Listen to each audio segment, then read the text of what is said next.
प्रेते विचिकित्सा मनुष्ये अस्तीत्येकेनायमस्तीति चैके एतद्विद्यामनुशिष्टस्त्वयाहं वराणामेष वरस्तृतीयः देवैरत्रापि विचिकित्सितं पुरा न हि सुज्ञेयमणुरेष धर्मः अन्यं वरं नचिकेतो वृणीष्व मामोपरोत्सीरति मा सृजैनम् दैवरत्रापि विचिकित्सितं किल त्वं च मृत्योयन्न सुज्ञेयमात्थ वक्ता चास्य त्वादृगन्यो न लभ्यो नान्यो वरस्तुल्य एतस्य कश्चित् शतायुषः पुत्रपौत्रान् वृणीष्व बहून् पशून् हस्तिहिरण्यमश्वान् भूमेर्महदायतनं वृणीष्व स्वयं च जीव शरदो यावदिच्छसि एतत्तुल्यं यदि मन्यसे वरं वृणीष्व वित्तं चिरजीविकां च महाभूमौ नचिकेतस्त्वमेधि कामानां त्वा कामभाजं करोमि ये कामा दुर्लभामर्त्यलोके सर्वान् कामान् छन्दतः प्रार्थयस्व इमा रामाः सरथाः सतूर्या न हि दृशा लम्भनीया मनुष्यैः आभिर्मत्प्रक्ताभिः परिचारयस्व नचिकेतो मरणं मानुप्राक्षीः श्वोभावामर्त्यस्य यदन्तकैतत् सर्वेन्द्रियाणां जरयन्ति तेजः अपि सर्वं जीवितमल्पमेव तवैव वाहास्तव नृत्यगीते न वित्तेन तर्पणीयो मनुष्यो लप्स्यामहे वित्तमद्राक्ष्मचेत्त्वा जीविष्यामो यावदीशिष्यसि त्वं वरस्तु मे वरणीयः स एव अजीर्यताममृतानामुपेत्य जीर्यन्मर्त्यः क्व तदास्थः प्रजानन् अभिध्यायन् वर्णरतिप्रमोदान् अतिदीर्घे जीविते को रमेत यस्मिन्निदं विचिकित्सन्ति मृत्यो यत्साम्पराये महति ब्रूहि नस्तत योऽयं वरो गूढमनुप्रविष्टो नान्यं तस्मान्नचिकेता वृणीते। हरि ओम।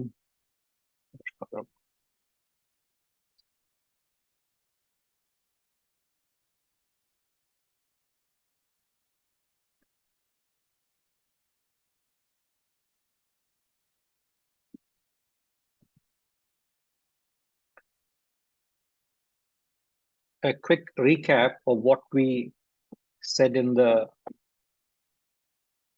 previous satsang.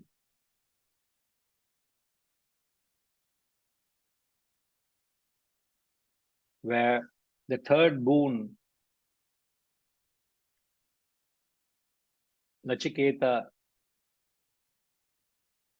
is asking about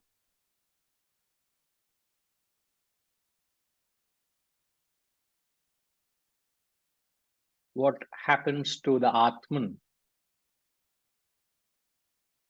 at the death of the physical body. So we explained the concept. So I just wanted to put it in a chart.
Right. Now, if you just follow the diagram, at the top is the Atman, which is the same in all the embodiments. Now, B1 is birth 1, B2, B3, B4, leading up to Bn. There's no end to that cycle of birth and death. Now, the terms S and P, Sanchita, are the total vasanas. The P is the prarabdha vasanas, that the vasanas one is born with. And then the Sanchita minus the prarabdha is the agami.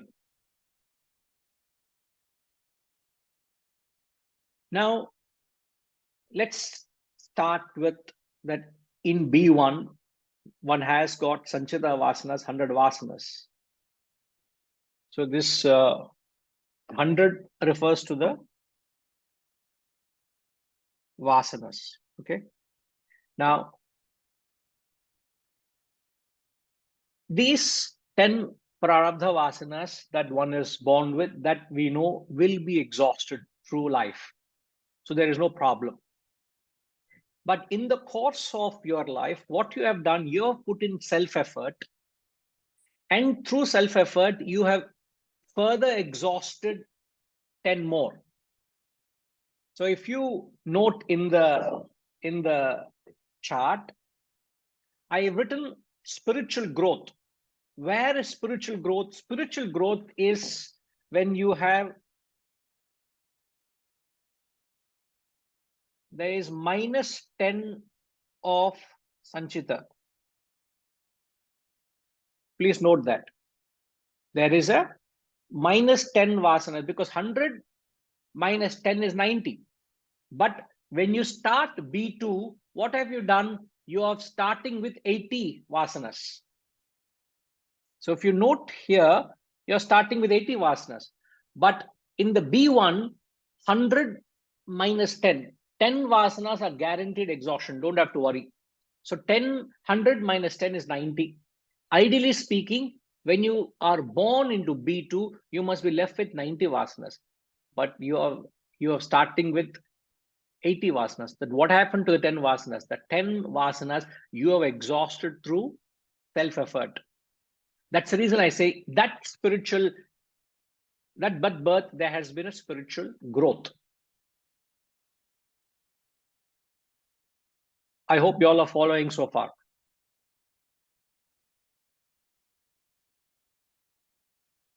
Now, if you move to B2, so 80 vasanas, you're born with 20 prarabdha, so that anyway will be exhausted. Okay, so let's make this 50 in B3 here. So what you have done, even in B2, there is minus 10 vasanas of Sanchita.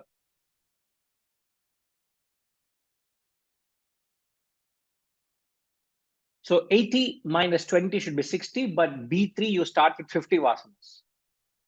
Out of that, 10 will be prarabdha. So at the beginning of B4, how many should you have, Sinha?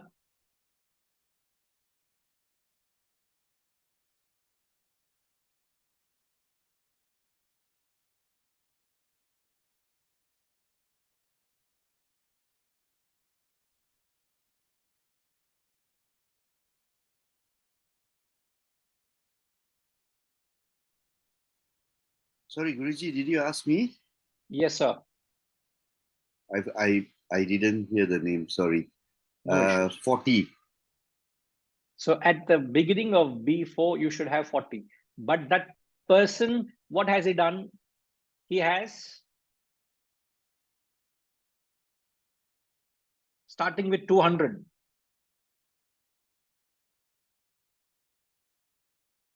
Small correction here. So in B3, you have actually devolved. Why? instead of exhausting your vasanas, you have added more vasanas.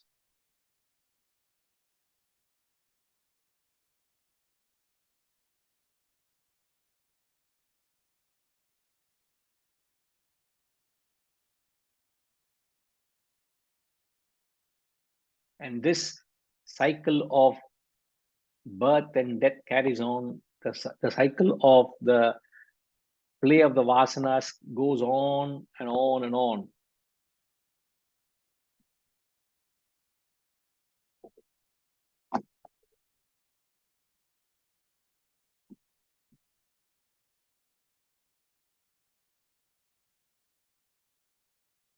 Now, in and through all these births and deaths, the Atman remains untouched. The Atman is not dead. The Atman is immortal. So it is all the play of the vasanas. So Sanchita minus the prarabdha is the agami. So the question is, what are you dealing with the agami vasanas? So when you take care of the agami, that is when you spiritually evolve or devolve. Yes, Amitama.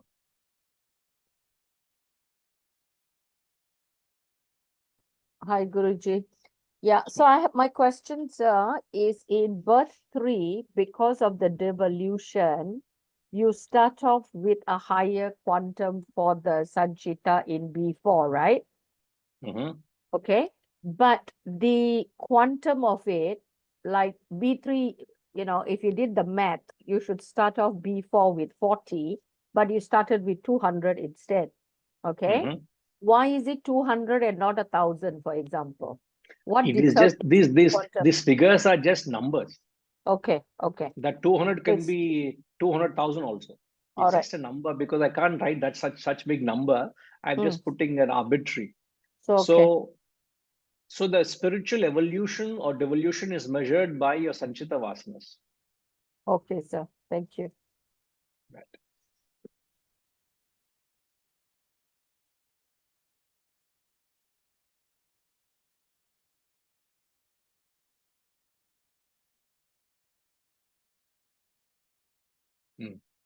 Right.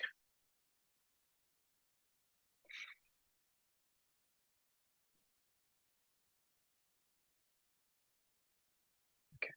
I hope you have captured it. Now, this was mentioned in the last satsang, so just trying to capture it so we can move on. Okay. 21, please.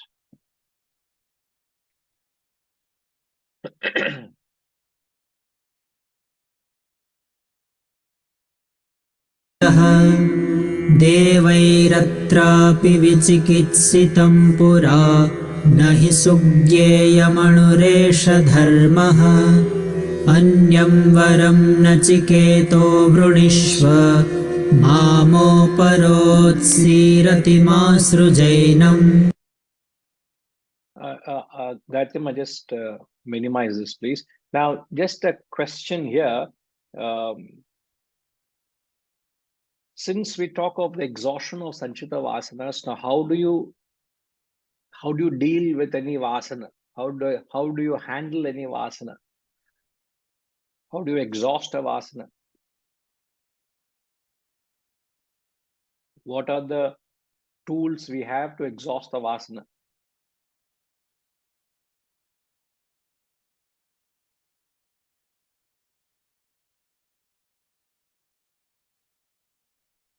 Because these Vasanas have to be exhausted. You should not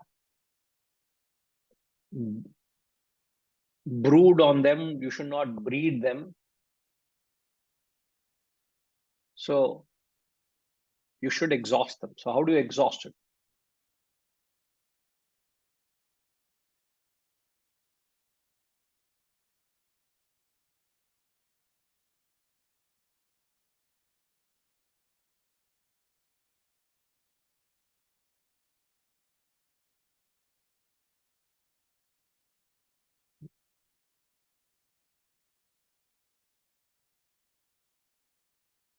Gayatri Ma? Yeah, vasanas can be exhausted either through knowledge, wisdom, which is very good, otherwise through experience, if we cannot exhaust through the knowledge or wisdom. So the vasanas can either be burned through the wisdom. And how do you inject wisdom to exhaust the vasana?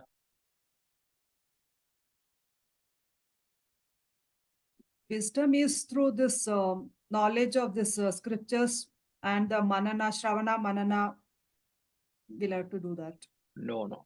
Now, how do you exercise your wisdom in exhausting the vasana?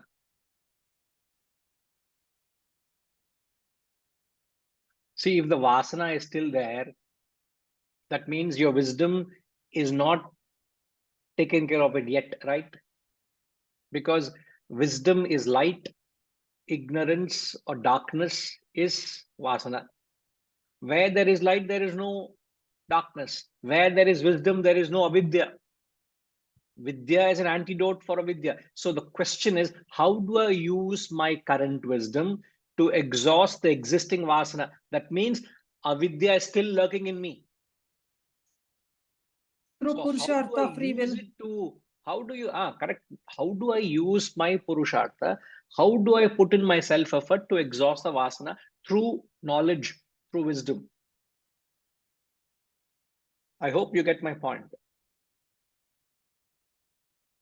Because you say no, vasana can be exhausted either through knowledge or experience. Experience I'll come to, but when you say knowledge, how do I exercise my knowledge to exhaust a vasana? The point I'm making is existence of vasana is the expression of avidya. So with the knowledge of vidya, how do I exhaust the vasana, which is an expression of avidya? Because I don't have that much wisdom to burn it off. So I have to deal with it. How do I deal with it? What do I do when the vasana comes? When vasana comes, one has to think, have their higher goals, so you can't negating the vasanas or through knowledge that it does not deal to anyone, and think of the higher goals. Then the lower keeps dropping off.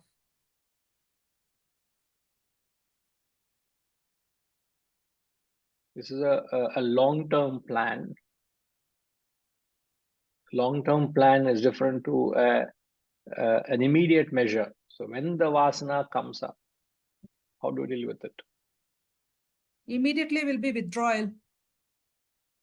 Now you need to withdraw by muting yourself.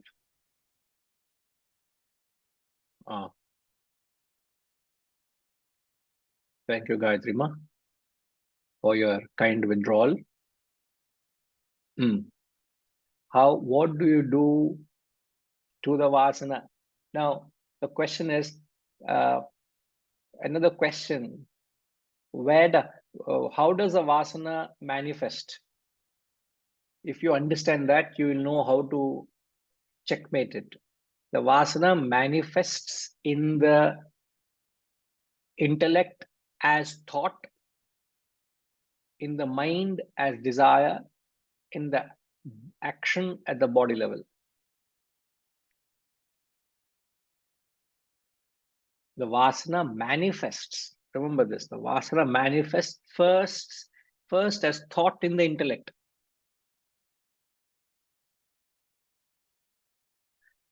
And then as a desire in the mind. And then it fructifies as action at the body level. Now you draw a cue from this. How do I exercise? Arunama, please use the terms which I have just mentioned.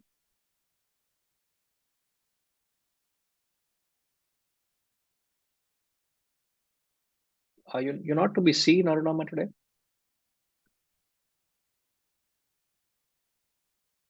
So you answer, Arunama, this question. Based on the terms that I have said, vasana manifests as thought, Hariom Guruji, sorry, because a lot of disturbance around. That's why I stayed unmuted. No Okay, I issue. did not switch on my video. Okay.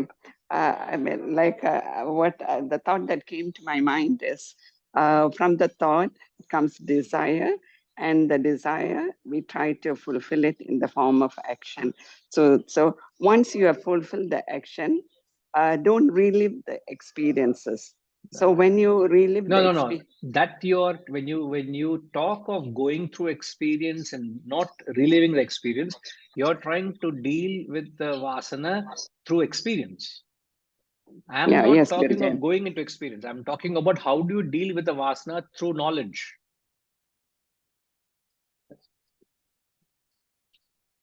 You've already gone into the experience. You've experienced, you've gone with the flow of the thought, desire, and action. It's an already experience. Yes, yes, Then we yeah, say, don't linger, man.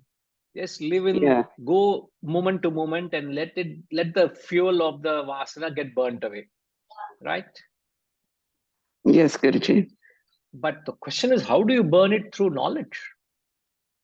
We all have a certain amount of knowledge or wisdom. We need to make good use of it. If you make good use of it, then the Sanchita Vasanas, which is the main Vasanas we're talking about, no need to mention, that will be addressed. If you don't apply it, then it will keep increasing unknowingly. Not to act on the desires. Not too sure, Yeah, Guruji. you're Sorry. expecting too much. No. Expecting too Yeah, much to a person who has got desire, say don't act on it. Isn't it? yeah. Right. Sorry, No Guruji, problem. not too Not at sure. all. Not at all. No, but your Yeah. thoughts were in line to you were answering the concept of experience, but I'm coming back to the first point of knowledge. Okay. Okay, Right, ma. Guruji. Think along, Thank you. ma. Yes, ma. Okay, thank you, Guruji. Thank you.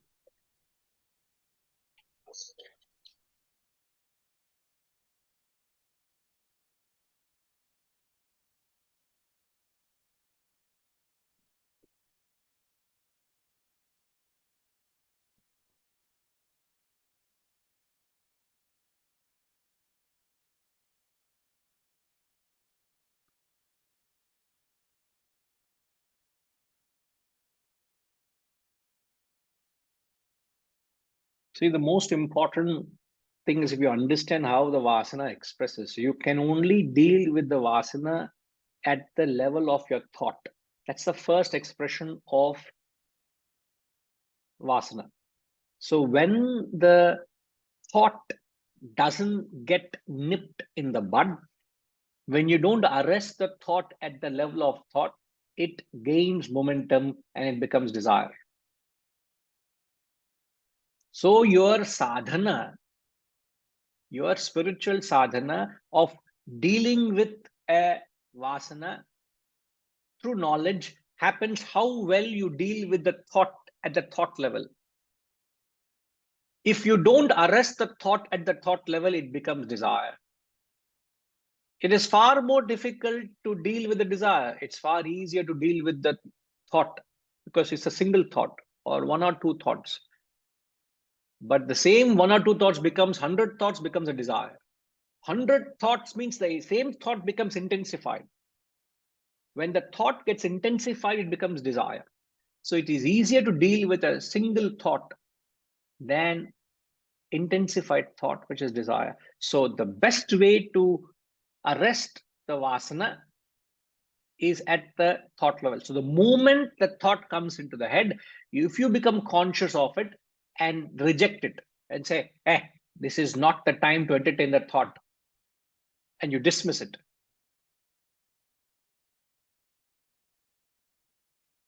Or you start questioning, why are you entertaining that thought? I don't think it is right for me to pursue this thought. I don't think it's legitimate for me to entertain this thought. I should not get into this thought.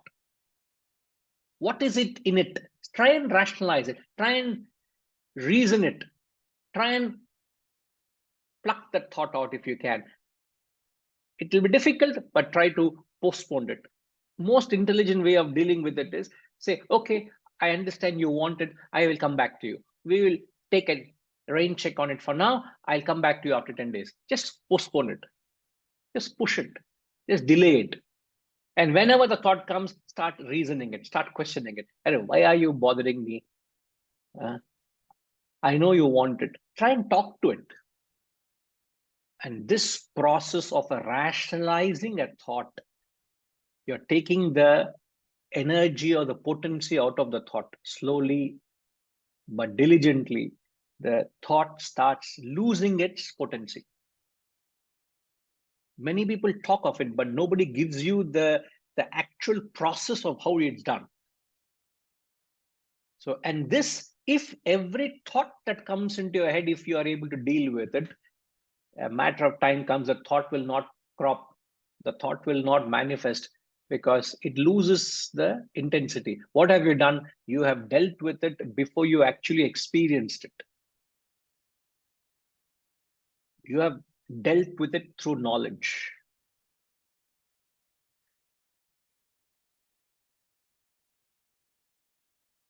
It's not possible that all vasanas, all thoughts can be dealt with knowledge. Some are so strong that they need to be experienced. Some are so strong that they need to be manifested. What do? Then you say, okay, I understand that you are really wanting to experience it. Chalo, I give you the permission, go and experience it.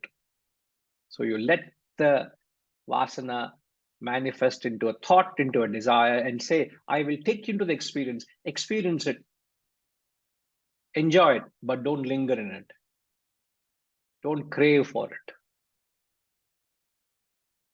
Don't develop an anxiety for it. So you use the intellect. What is happening is the intellect is there in both, in knowledge, through knowledge or through experience. The intellect is operating so that you're able to take care of the vasana either at the level of thought or at the level of desire or at the level of action.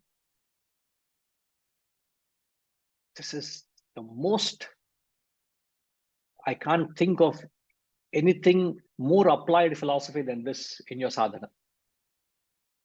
And I can't think if you can go out into the market and find out if anybody gives you this methodology, this actual tool, how to deal with it. Everybody talks of Sanchita Vasanas have to be exhausted. You have to get rid of Vasanas. They talk of it, but how do you actually deal with a Vasana? Is this specific methodology? I'm not saying we are great or different, but I'm only trying to tell you the scientific approach and the conscious application is what is being addressed here. And if this is not brought to attention, then you may not be aware of it. That's the reason even though we chanted the 21st mantra, I said, let me go back to this concept. The vasanas have to be dealt with. How to deal with it? It's through knowledge, through experience. How to deal with knowledge is this way. And if you can't deal with knowledge, then you allow it to go through experience. It's just amazing how beautiful. And this is very much within your capacity, please. As I say, drop by drop, you can fill your bowl. You can fill your vessel. Each drop adds to it. So each little effort can check the total effect of your vasana. So if you can't deal with knowledge, chalo, go through experience, but just be careful. The 3 mistakes that we do when we experience, which is craving before the experience, indulging during the experience,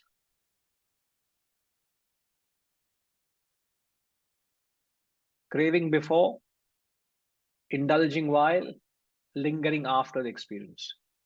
So if you ensure that your mind does not do all these 3, you are actually exhausting a vasana through experience.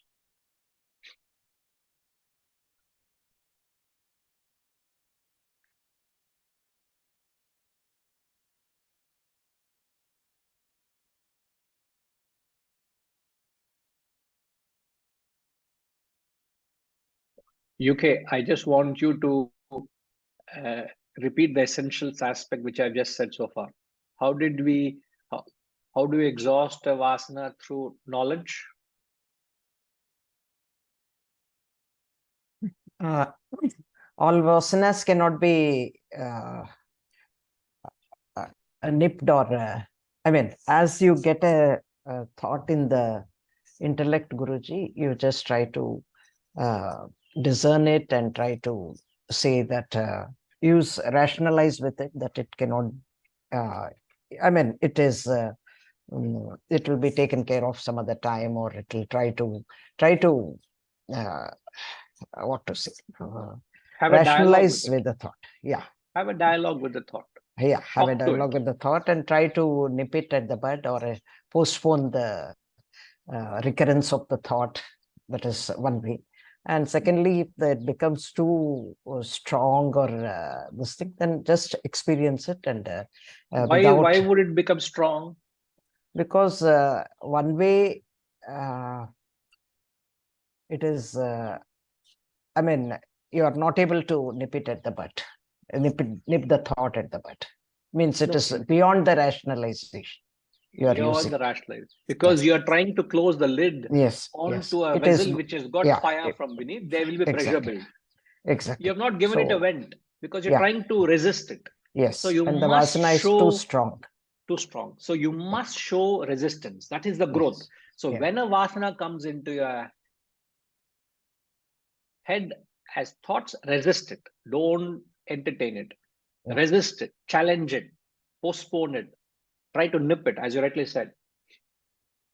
When And that does not happen, beyond that, if it is beyond beyond that, then that, what do you do? experience it, but use your caution to see that you don't crave for it, for the experience again and again. You don't indulge in the experience and you don't linger in the experience. You just finish it and then forget about it. Correct. You just move on. Let's Just deal move with the next vasana. Yeah, as and when it comes, again when it troubles you. No, not this vasana. There's some other vasana pending, no? Yes, that's true. This The may again second one, appear yeah. after a while, because you have satisfied it. It may come again. Yeah, correct. Some other new asana may come. Example, vada pav, Vasantama. If vada pav thought comes into your head, what do? Rationalize it, checkmate it, and you try to deal with it. If you can't, go And have it. have it. Does it mean permanent satiation of vada pav? No. No, Temporary satisfaction. Again, some point in the future, that thought will come. What do? Again, apply the same principle. If you can't, if the frustration is too much, go and have it. Since you are trying to resist it, even though you may say that you are sort of giving in, you're not giving into the experience, you're not giving into the vasana, you're trying to deal with the knowledge you have. Since you're resisting it, slowly but surely it will lose its... The frequency will reduce, Guruji. The frequency of its troubling you will reduce. Correct. But my question is, Guruji, my small doubt, like how do you discern which vasana can be entertained, which cannot be entertained? Is it because like vada pav, okay, once in a way you go and have, it's not a big, I mean, it's not a very dangerous vasana to be dealt with. What? I can destroy myself with vada pav. What are you saying? No, I'm sure after some time the principle of that diminishing returns will set in and you will forget about it. I'm not trying to make a joke of it. Other day somebody was telling me, Guruji, my sugar levels is skyrocketing. This is skyrocketing. I'm doing so much exercise. Then that person gives advice to me, or a suggestion. Then what do you do? I think, Guruji, I must reduce the intake. So much wisdom, but not able to apply. The intellect to say, enough, my health, I'm ruining my health with the food of lack of control of my tongue. I know I should not eat, but when it's there in the table, no control. You can't resist. So I can see people destroying themselves because they have no control over their tongue. No, I'm not trying to make a heavy weather of vada pav, but what is your question? Like, how do you decide which vasana is to be enjoyed or experienced and which not enjoyed? Which vasana has to be experienced and exhausted, and which vasana can be entertained now and then? Or all vasanas the same way? It depends on what is your goal. Earlier, Gayatri Ma mentioned, when you have a certain goal or a vision or a purpose in life, if your goal is self-improvement, self-purification, all of it implying to the cleansing of my inner personality, ultimately leading me to self-realization, every vasana is a thorn in my flesh. Okay. Man minus vasanas equals God. If I have to reach anywhere to that state of godhood, I must deal with every vasana I have. And the only way you're approaching a vasana is not to feed it. You're approaching a vasana not to hoard it. You're approaching a vasana not to make a barn out of it, but you're approaching a vasana to get rid of it. Okay. I don't want it in me. It has to be cleansed. So you are approaching it with either through knowledge or experience, only to get rid of it. Okay. Which vasana gets a precedence, which vasana takes a priority, depends on your goal in life. Okay. With reference to the goal, you will Understood. need to deal with it. Understood. Okay, man. Okay. So it's important that you have a goal. What is Yes, your goal? Guruji. Okay. Okay. Right. Yes, Sinhaji.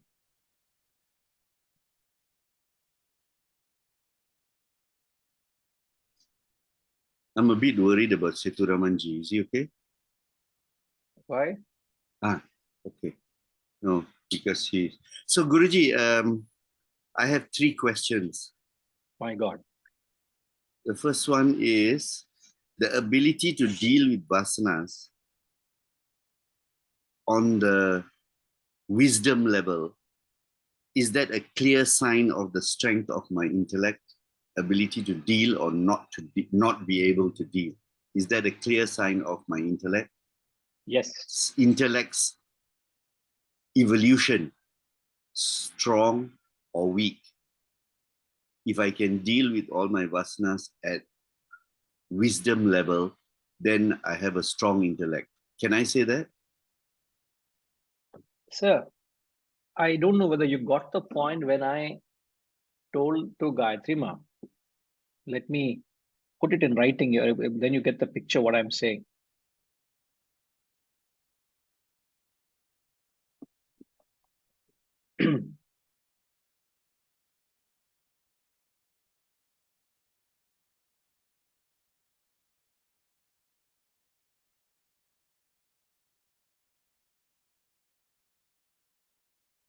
Avidya is ignorance or vasanas. All 3 one and the same. On other side, you have vidya, which is wisdom, which is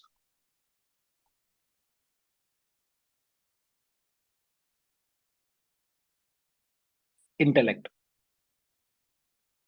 Now, let's say you have 30% of vidya. That means you still have 70% of avidya in you, right? Keep yourself unmuted, sir, then I can connect with you. You're following, Sinaji? Yes, I am.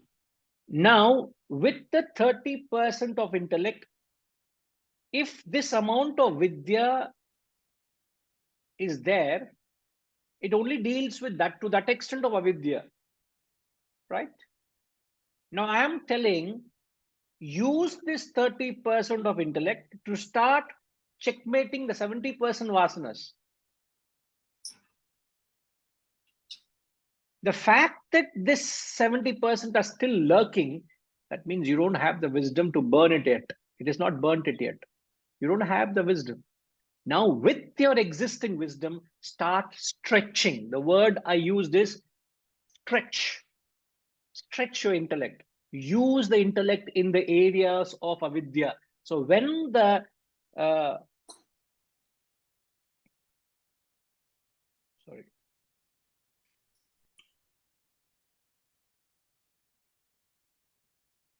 So what we said is the Vasana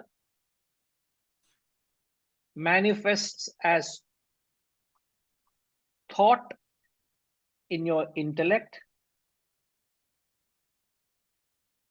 manifests as desire in the mind, manifests as action at the body level. So what I'm saying is, use your intellect to checkmate the thought. So use 30% of intellect to checkmate 70% of your vasanas, which are going to manifest as thoughts. At times, it will be impossible because the vasana is very strong. You don't have the intellectual strength to deal with it. What do? Go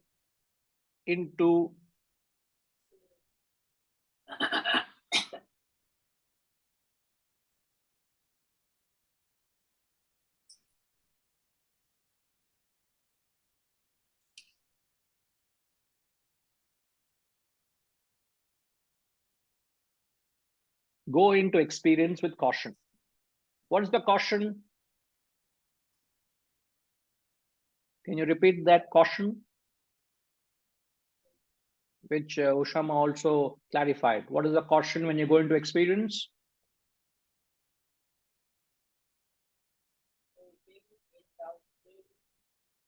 We spoke about craving, indulging, lingering. You take care of this caution, go into experience, the vasanas can be dealt with.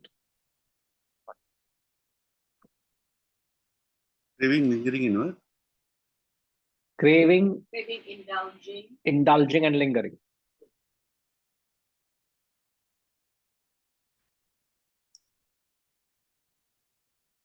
All these three, craving, indulging, and lingering, is a realm of your mind. It's your mind that does that. So when you check these three, you're not feeding the vasana, you're not entertaining the vasana, which is the mind that does it.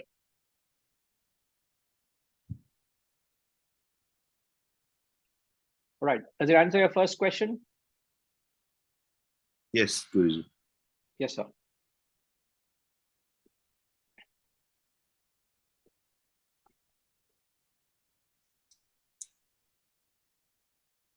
Second, please. I know that you have almost answered my second question, but yet I want to clarify the point further. Can all vasanas be dealt with via the wisdom path if intellect is strong enough? If it is strong enough, yes. So the follow-up on that is, let's say it's a 30%, 70% example as what you've shown. Now I'm aware of it. I hear you that I have to stretch my 30% to deal with the 70%. Even though it's difficult, is it possible to stretch it so that I do not have to go to the experience path? Not possible. Because beyond a point, the intellect snaps. It loses its elasticity. It loses its applicability. 30, you can stretch it to 32, 33, 35. You can't stretch it to 60, 70. You don't have the intellectual clarity. So you will give in to the vasana. So at least go through the experience, satisfy the vasana, satisfy the mind, but don't make the mistake of lingering, craving, indulging. You have to deal with it, but you can take care of the side effects rather than the main disease. The main disease can't be dealt with. That will take time. Yes, but I'm asking, what I'm asking is, if I conjure up a picture of tapas, that no matter how much it is trying to tempt me, I'm going to deny it through the pathway of denial. I don't care what I suffer, I'm not going to go there. Is that a solution to avoiding the experience path? No, if you stretch beyond your capacity, it will start frustrating you. So never ever get to a point of frustration. You must feel a sense of frustration, because obviously you're not giving into the desire. There will be the resistance by the vasana. There will be the resistance by the mind. That is all right. You fight it, but not to a point where you get into suppression and repression. That is unhealthy. Any amount of suppression is unhealthy. Spirituality is not suppressing your vasanas. It is to intelligently deal with your vasanas. It's not to put a lid and say, forget about it. Nah, spirituality is not getting into an ashram. Somebody is talking about Rishikesh. No, you go to Rishikesh, you may go, you will start acquiring samsara there also. It will be spiritual shopping you'll be doing. It's not a question of whether you're Rishikesh or where you are. It's a question of intelligently dealing with the vasanas. It's not putting a lid on them and say, no, I will not entertain them. It cannot be. Be realistic. You have acquired them through many janmas. So it has got certain strength and potency. You're trying to put a, so it's like the river has been flowing right from the mountains into the plains. You want to stop the flow. You know how difficult it is to construct a dam? It's a humongous process. You want to channelize it for a better purpose, but to put a dam against the flow, and you have to build the dam against the flow of the river. You can't say the river is flowing there, I'll construct the dam a few kilometers away. What's the point constructing a dam where there's no river?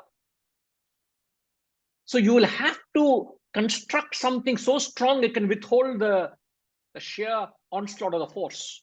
It will take time. You will fall, you will fail, you will give in to it at times. But remember, my goal is to conquer the mind. If you keep with that objective that I will not fall a prey to it, I will keep attempting, I will keep fighting at it, but that realizing your limitation, realizing your strengths, realizing where to stretch, how much to stretch, when not to stretch, when to say, okay, I'm getting into frustration, I will give in to it, but I will be cautious in the experience. It is such a dynamic, constant exercise, and it's an individualistic thing. What is for me may not be right for you. The field of activity for me is not the field of activity for you. I'm just taking a casual example. For me, if it is vada pav, which is not, I'm just telling, it may be for you, it is jeera soda. So other day there was jeera soda advertisement coming. I was thinking of you only. So it doesn't matter where you apply. Each of us have to apply in our own field, but the principle remains the same. Right?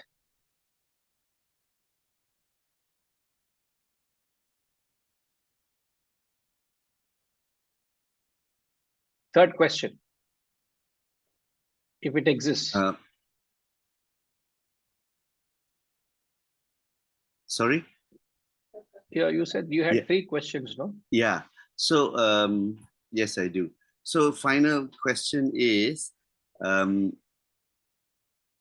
if I have desire for spiritual growth, is that also a vasana, and how do I deal with it? It has to be the opposite of the wisdom experience path. How does that pan out? Thank you. Oh, no, 1 minute. What do you mean? How does it pan out? What do you mean by that?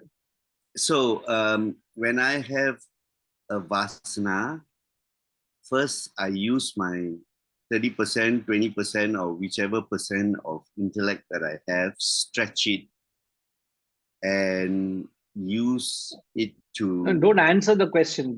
Explain the question. Yeah, so this is a neck. I don't know whether you can call it. So let me classify it as negative vasanas, desires. No, please don't do anything. Repeat the question. That's all. So the question is, if I have desires or vasanas for spiritual growth, how do I deal with it? Please mute yourself. Thank you, sir. If you have vasana for spiritual growth, give it the conducive environment for it to grow. Because in the process, what is spirituality? Replacing the lower with the higher, negating the lower, asserting the higher. When you realize that by me feeding my higher propensities, the lower will drop, create the environment where that vasana can fructify. You can't remain in spiritual slums and expect the spiritual desire and the fervor to grow. So you give it the environment where the desire can be fed. In spiritual slums, I can't expect my spiritual fervor to increase. So give the food it requires. And also there also you must be realistic. When I say that, am I ready to take up sannyas? Oh yes, the ultimate environment is to give it the full rich soil of an environment like Rishikesh. So many ashrams to choose from. I can go and get myself enrolled in one of the ashrams there. You may do that, but are you ready for it? So you've got to again see whether you are ready to that kind of an intensified sadhana or whatever is required. Calibrated. Everything has to be calibrated. Don't go beyond your capacity. Any effort, other day also in another context, we're saying anything must be within your capacity, beyond your reach. These 2 points must always be kept in mind. Within your capacity, but it must be beyond your reach. If it's within your reach, there's no effort. If it is beyond your capacity, you're being unrealistic. So these 2 aspects you must keep in mind. So when I take up a project, I must think, is it within my capacity to do it? If it's not, I must say, no, thank you. The work I'm doing, is it within my capacity? If within my capacity, do it. But it's not too comfortable. You must be beyond your reach as well. So there's a stretch, there's a little struggle. That's when you grow. That's when the organization grows. That's when everything becomes better. Okay. I just would go back to a question or two privately sent to me. Ashama is asking, do we just take care that we do not add any more vasanas? Okay, no, I think there was a question before this. Okay. Guruji, we are unaware of the Sanchita Vasanas. How do we deal with the unknown? Don't worry. We do not know which is a Sanchita Vasana, which is a Prarabdha Vasana. You will not be able to differentiate between both. So how do we deal with them? Something which is unknown. The only time you know that you have a Vasana is when thought comes into your intellect. When it comes, deal with it. If it doesn't come, don't worry. That means you have no Vasana. All right, ma. जब आएगा सोचेंगे, जब आएगा देखेंगे, नहीं आ रहा है तो क्या फर्क पड़ता है? नहीं है, मन में नहीं है, बस forget it. Don't worry about it. You get it? Yeah. Pranam. Yes. One person, he complained कि नींद नहीं आती. हाँ. तो दूसरे ने कहा जो नहीं आती उसका इंतजार मत करो. जो नहीं आती उसका इंतजार मत करो. मगर जरूरत, नींद तो जरूरत है ना. हाँ. Yeah. True. No, I get the point there. I get the point there. Now, another question which you also asked is, do we just take care? We do not add any more vasanas in the present birth. Yes, that by implementing this methodology of checkmating the thought and going through experience with caution, you will ensure you will not add fresh vasanas. That I guarantee. Also, what will happen is you will continue to burn your existing vasanas. So there is growth in both ways. So you don't add fresh vasanas. How do you add fresh vasanas? Hold on, Ashrama, don't answer. Setuji, how do you add fresh vasanas? There's only one way you add fresh vasanas. How do you add that?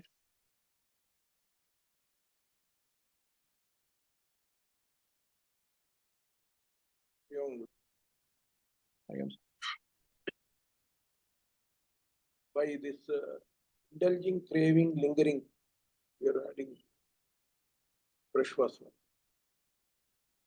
There's only one way you add, sir. Of the three, can you please choose one? Indulging.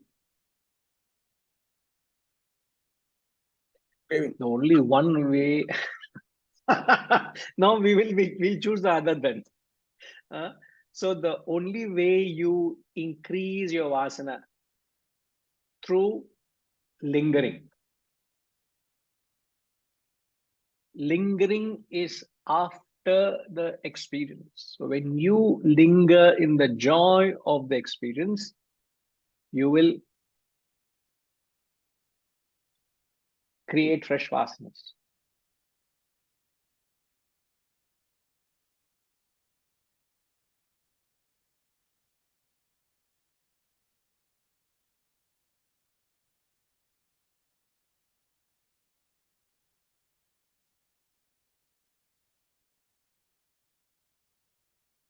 By craving and indulging, perhaps you may strengthen the existing vasana. But lingering creates fresh vasanas. There's a very fine line, fine difference.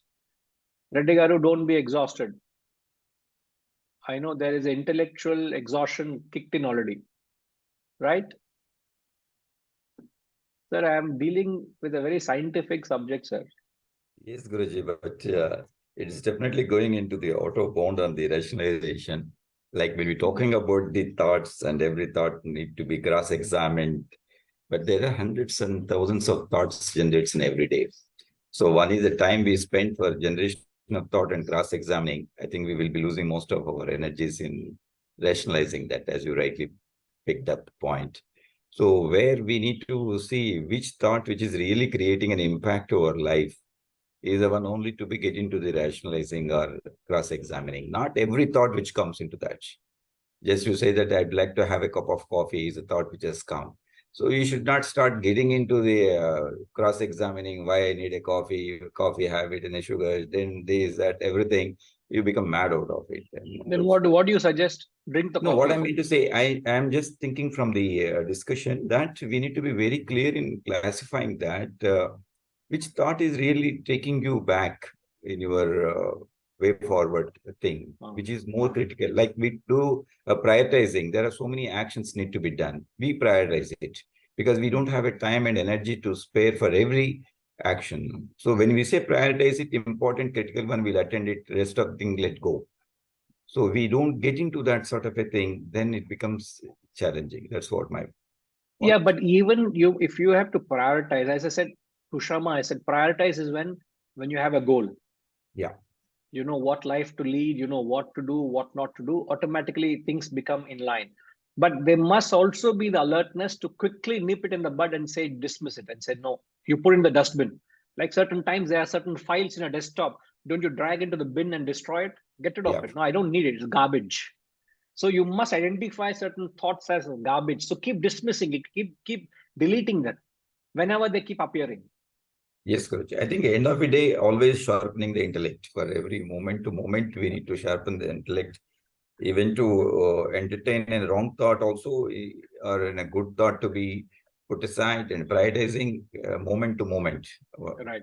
Sorry, sir. Again, I'm decoding your words. Strengthening of intellect happens between 4 a.m. and 6 a.m. I'm talking about the implementation of intellect. Yes, I think we How just come. For just sake of the track, Guruji, from 4 to 6, I just moved to between 6 to 5. So I'm. What is 5 to 6? I used to be 6 o'clock. Now I moved to 5. So I have to move to 4. What I mean to say that. No. That's a commendable leap. As long as you're doing consistently, sir. Yes, Guruji. You say consistent. If you get up at 5, amazing effort, amazing results. You will start seeing results. I don't have to tell you. Yes. Right. You find so much of days left. Absolutely. Great. Thank you, Ji. Yes, Harish. Guruji, can you hear me, Guruji? Yes, please. Go ahead. Guruji, I know that the world has come to a situation where instant gratification is the norm in many people, instant gratification. Everything is widely available in abundance at very low cost and great variety. Now, I want to ask, for example, if I'm going to a shopping mall, as an example, I see some clothes I want to buy.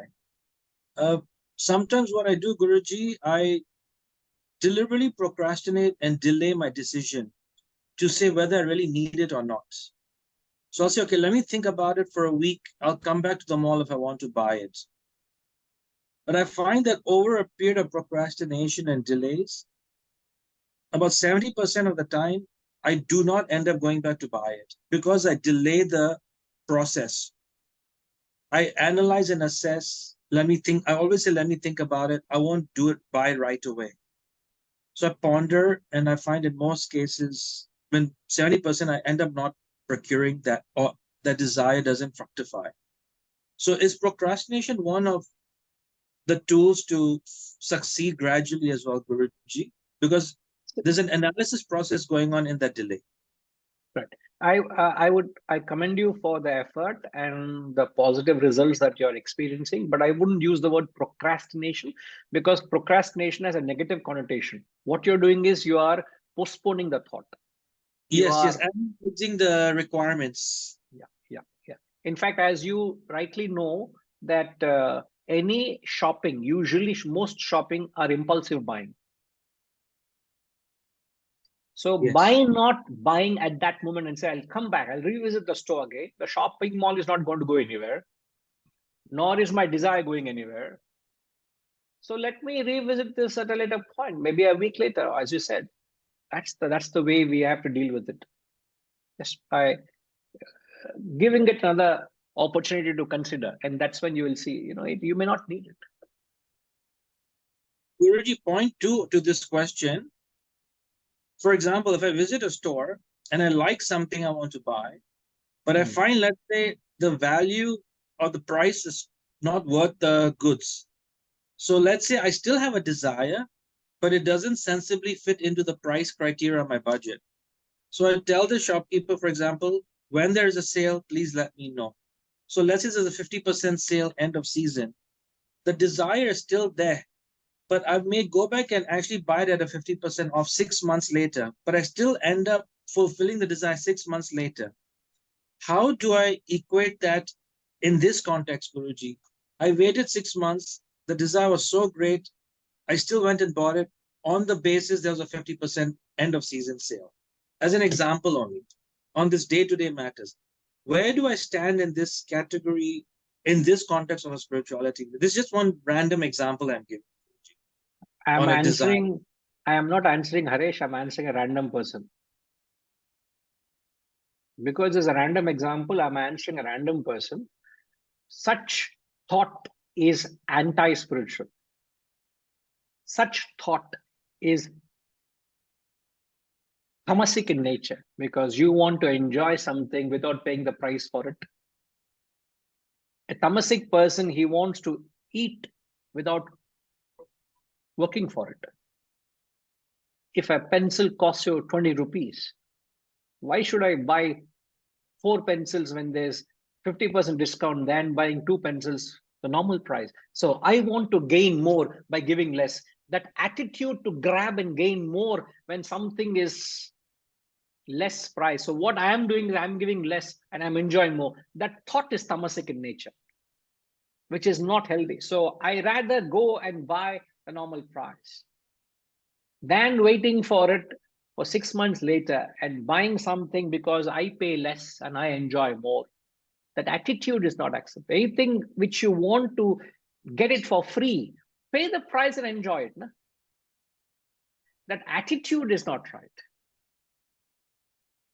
In fact, on the contrary, we wish to give a little more. Summertime here, I'm just going again, I'm not being personal at all here, Haresh, I'm just giving an example. Yes. Summer here in India sometimes is very, very demanding, very severe. So we all, whenever time comes, opportunity arises, we give ourselves a coconut water or whatever. So there's a lady, whenever I pass by the road, I keep buying coconut water from her. I take a bottle and fill it so I can serve a larger need. Every time I buy, she says it's 120 rupees. Srinivas Garu, every time I'll give 150 rupees and say, keep the 20 rupees change extra. Every time she'll give back the 20 rupees more and say, never mind, ma, keep it. It's all right. Not believe. Every time I go, she says, sir, I'm picking the best for you and I'm giving things which I don't give to others for the price I give. Not that I'm expecting something from her. A simple act of I'm trying to pay more than what that person is charging me. I've become relatively immortal in her head. Rather than she cursing me, imagine I want more and giving less. What's the kind of thought process? I think the whole exercise of trying to gain more and give less is not spiritual. The thought shouldn't lurk in our minds. Rather, we should think in thoughts of, let me give the prize. Or in fact, you can use that same reason. It's beyond my capacity, so let me delay it for another 2 months and see. That way, the thought of that object itself will go. Why should I? That could be another reason to say, okay, let me live within my means. Let me delay it. So many things I can dismiss in that another ground.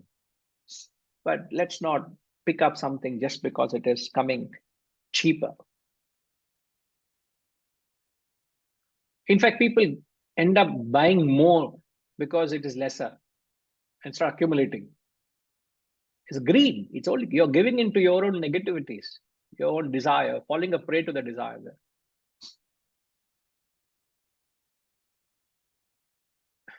I remember my guru used to say, anything free, don't enter. Don't enter that store.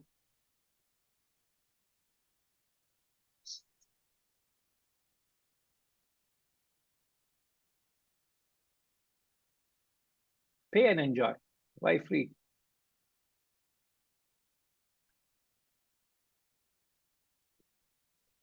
Okay? Yes. Soumyama is asking a few questions. Sorry, I couldn't get to it earlier. If it is a good thought like developing knowledge, can we transfer it to others? I don't know what context you're asking. Yes, if it is, please, if you please spread that knowledge or wisdom, you can.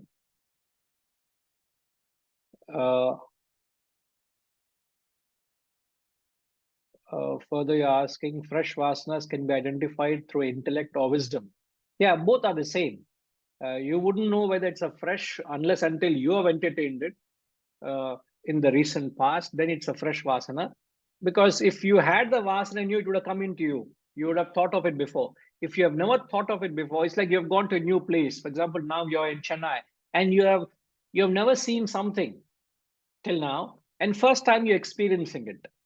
And you come back and you start entertaining that thought here.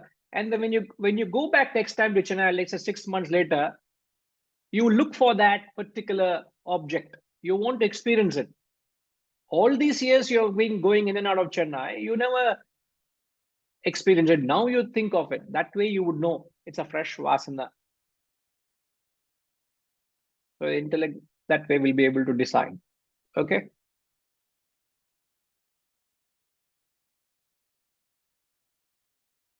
When the shopkeeper is looting you, don't go to the shop. Why you want to go to the shop knowing well you are being looted? Use your money wisely. As simple as that. No, I'm not sounding sarcastic when I say as simple as that. But I'm just saying that we have a choice, and let's make the choice wisely.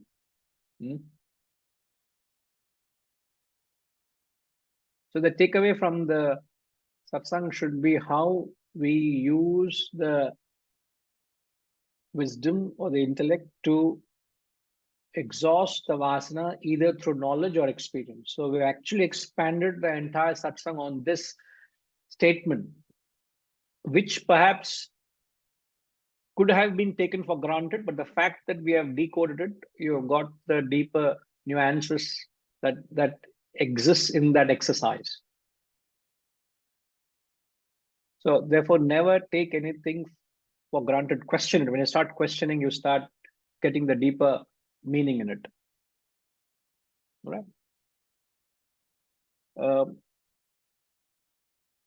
Please note that we will not be having the satsang. When is the next class? 20th, right?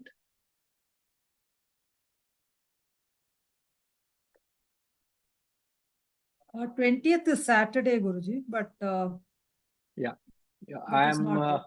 yeah. So please note, I am actually traveling. In fact, happy to let you all know I'm going for a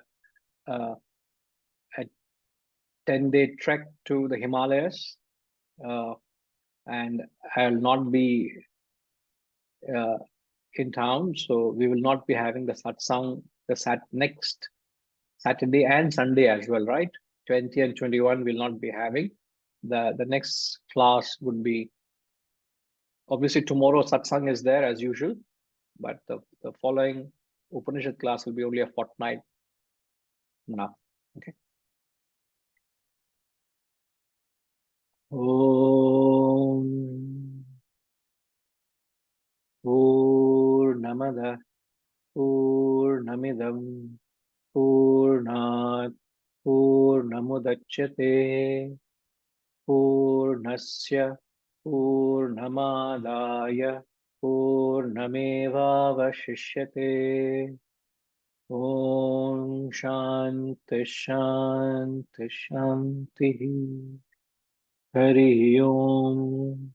Shri Gurubhyo Namaha. Hari Om.